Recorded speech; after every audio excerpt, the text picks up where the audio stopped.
Hi, everybody. We are Mike and Brenda Baker, and we are here today in a 7-part series about 7 issues that men deal with in remarriage.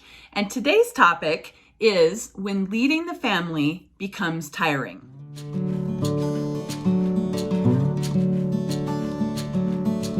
All right. So when leading the family becomes tiring, why would it become tiring? Because of drama. I mean, let's be honest. You work all day, then you come home and you deal with all the family stuff. Either you got to work in the house, or you got to deal with the kids, or there's something you told your wife you take care of, or you got to take kids to soccer. Luckily, we never really had to deal with soccer. So, Not to mention, then you have the ex drama. yeah, and that's on top of everything else. So why can it become tiring? Well, it's mentally tiring. So first thing I would like to ask then, in our points that we're talking about here is, are you micromanaging? Are you the helicopter parent, in other words? Are you the one that has to, I'm going to tell my kids that I need this, this, and this done, or I'm going to let my wife know I need this, this, and this done, and then I have to hang right there, and I have to watch and make sure it's done right, because I want it done this way. That's exhausting.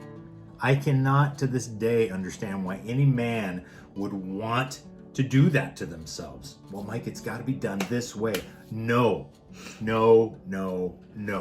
Okay?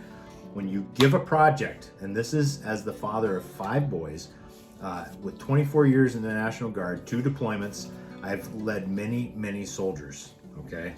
Now, I wasn't a door kicker, I was a support guy, but I still led many soldiers. I'm telling you from vast experience, not to mention leading guys in the field of which I work now, all right? That micromanaging is horrible, except in the very beginning. You micromanage people when you're doing initial training, all right? Which means, let's be super simple.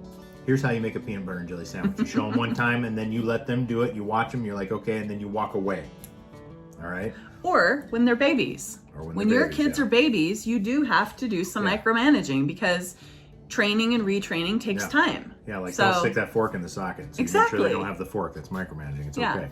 So with that, you give a project and then explain it to them. If they say they've got it, walk away. Walk away. If you ask your wife to take care of something and she says, okay, walk away. All right? Don't get upset when it's not done exactly the way you want it to, because in that initial ask is when you have the opportunity to say those things. Okay, now we're talking about why it becomes tiring. It's because you are chasing your tail, micromanaging. All right, if you need your wife here's a prime example. Okay, so for many years I would get home late. All right, and I didn't always have an opportunity to call my wife and let her know, and so she would expect me at a certain time, and it caused some friction. Yeah. And so what I told her straight up was, I said, okay, here's the deal. I don't always have cell service. I can't always call you. If I'm home by 6 o'clock, then don't worry about it. I said, if I'm in cell service and I know I'm going to be late and I have an opportunity, I'll call you and tell you I'm going to be later. If I'm not home by 6 and you haven't heard from me, assume I'm not going to be on time and do what you need to do. Yeah. Okay. And part of the reason that it was creating some friction between us was my ex-husband would tell me he was going to be somewhere and be completely not there. Yeah. And although I trusted Mike, I still had some of that baggage from my first marriage. And so Mike learned really fast how to help me to overcome that situation. Mm-hmm. So he was really patient with me when I would get all upset because he wasn't where I thought he should be. And I had to really learn to stop having so much fear. Fear was really controlling me because I was afraid of losing Mike. Yeah. So another example of not micromanaging, okay, and this one is also, that was a time one, let me give you getting something done. I would give my wife something to do earlier in our marriage, and I'd say, hey, can you do this for me? And she would be like, yeah, absolutely, I can do it for you. 2 weeks would go by and it wouldn't get done. Yep. All right, now, where was the fault? Really, the fault was with me. I didn't give her a timeline. I disagree. No, I didn't give her a timeline or an expectation of mine, and so I would give it to her, and then she would think, oh, okay, when I get to it. Okay, so it's not micromanaging of you if you give a task to a child or to your spouse or to somebody else and say, hey, I need this done and I need it done by here, because then you're going to step away and you're just going to let them do it. This is how it becomes not tiring. How did we fix that? I got irritated. I started doing it. Well, what the heck? Why no. was I doing that? No, she wouldn't do it right away. What I did was I asked her straight up. I said, look, if I give you, I got pretty upset because I was like, look, I gave this to you 2 weeks ago. Mm-hmm. And then it occurred to me, okay, I didn't give her a timeline because with Brenda, she needs a timeline. And so I said, if I give you something to do, can you have it done by Friday? And she said, yeah, I can do that. And at that point, when I gave her something, because I couldn't always, because I was working, I couldn't always do it. It would always get done by Friday. And if for some reason she couldn't do it by that Friday, she would tell me, I can't get this done by Friday. Can I get it done by here? And I'd be like, yeah, that's fine. The whole reason, the whole purpose was communication. I communicated a timeline that I didn't have to communicate every time.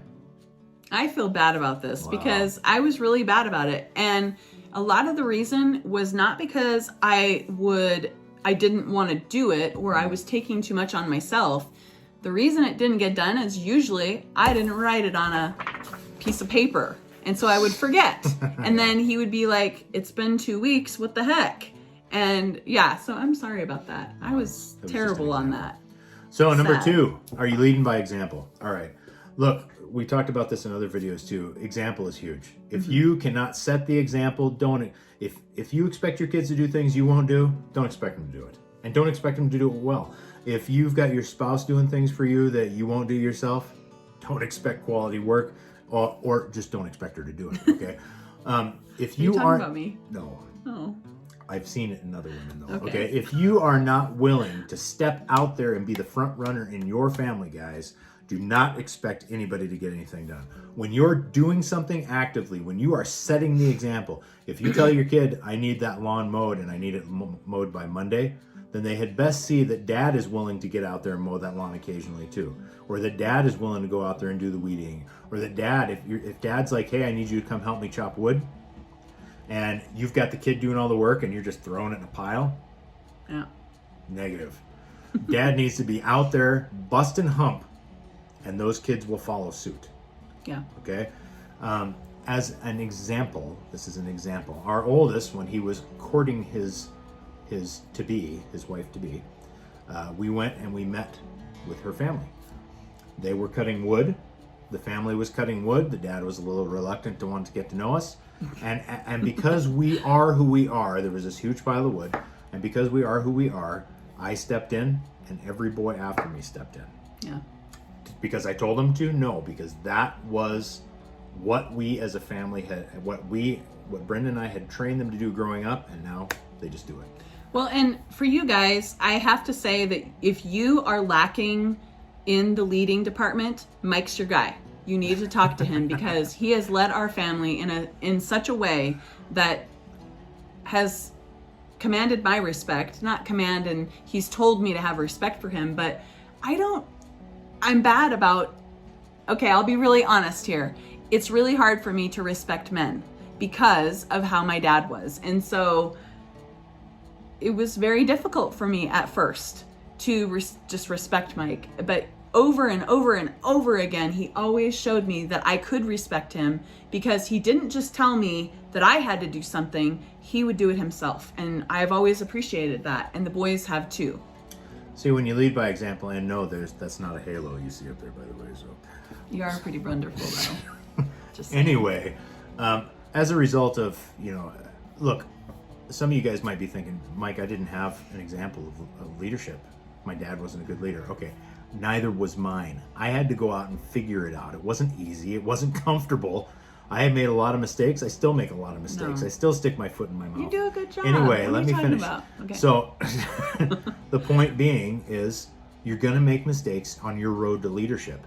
And if your kids are teens, I don't care how old the kids are, it's never too late for you to step up and start being a leader. And if they look at you and they're like, oh, now you want to lead, ignore it. Be the leader, step up. All right? And so that brings us to point number 3. Are you the do as I say or the do as I... Are you the do as I say, not as I do leader? All right. If you're leading from the couch, you are a lazy bum. Yeah. Sorry. Mike, I work hard. Yeah, I work hard too. And then I come home and I take care of things at the house and I take care of things for my kids and I take care of things. I'm not like a slave or a servant. No. I do it because I want those boys to do it. I mean, let me tell you something as the father of adult kids, and I got news for you guys. Come here. Fathering adult kids is a lot harder than teenagers or smaller kids. Yep. Okay, because now it is all example. All eyes are on you. All eyes are on you.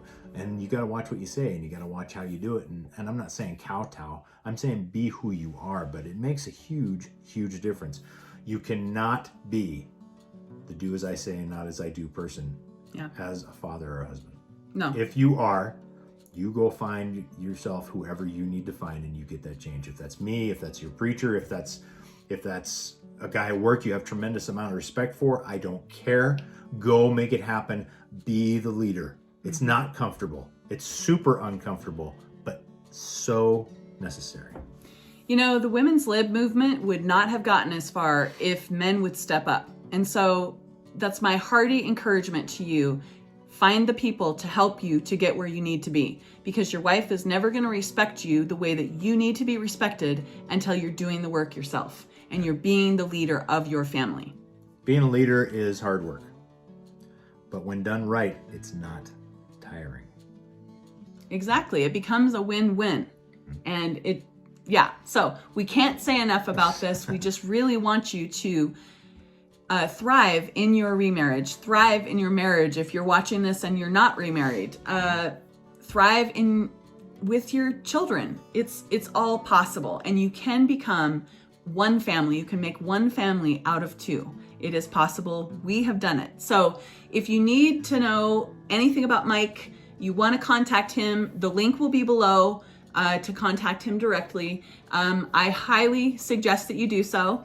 And anything else before I close? Nope. Okay. We thank you so very much for being with us today and for hearing us when we kind of are preaching to you a little bit on this topic. It's a huge topic to both of us, because if more men would lead their families, there would be a lot less divorce and a lot less marriage problems, a lot less problems with the kids. Mm-hmm. It all works together. So we thank you for being here today. If you have any questions or comments or want to get a hold of Mike, go below and do that. And we hope to see you on the next episode of 7 issues that men deal with in remarriage. We'll talk to you again soon. Bye.